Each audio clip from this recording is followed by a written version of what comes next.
మీరు ఎన్నికల ముందర ఏం చెప్పినారు? ఇంటింటికి పోయిన మాట వాస్తవమా కాదా? ఆయన చాలా పాపులర్ అయినాడు చూడండి, నీకు 15 నీకు 15 అని మంత్రి.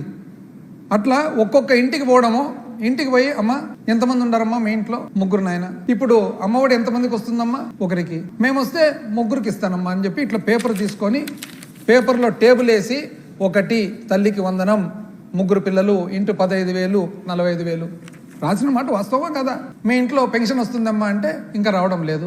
ఎందుకు అంటే మా అత్తకు ఇంకా 60 నిండలేనాయన అంటే అట్లనా? మేము వస్తే 4,000 అమ్మా, 48,000 సంవత్సరానికి. మేము వస్తే 58 అయినా పర్వాలేదమ్మా, 50 ఏళ్ళ నుంచే పెన్షన్ ఇస్తాం. అమ్మా నీకేమన్నా వస్తుందమ్మా అంటే నాకేం రావడం లేదు నాయన. నీకు రావడం లేదా? 18 ఏళ్ళు నిండుతానే నెలకు 1,500 అమ్మా మీకు వచ్చేది. 1,500. వ్యవసాయదారులు ఎవరైనా ఉన్నారమ్మా మీ ఇంట్లో అంటే ఉండారు నాయన, మా ఆయన వ్యవసాయమే చేస్తే. అట్లనా? 12,500 ఇప్పుడు రైతు భరోసా కాకుండా 20,000 రూపాయలమ్మా మేము ఇచ్చేదని. మళ్ళీ 20. పిల్లలు ఎవరైనా ఉద్యోగం లేని వాళ్ళు ఉన్నారంటే నా కొడుకు చదువులు అయిపోయినాయి నాయన, ఇంకా ఇంతవరకు ఉద్యోగం రాలేదు. ఉద్యోగం రాలేదా మీకు? అరే 3,000 రూపాయలమ్మా, 3,000 నెలకు. నీకేం దిగులే లేదు. ఎట్లా పోతున్నావమ్మా నువ్వు? ఏదైనా పని ఉంటే అంటే ఏం చేస్తావు నేను? ఆటో గిటో లేదు, బస్సు ఫ్రీ, నీకు ఫ్రీ అమ్మా.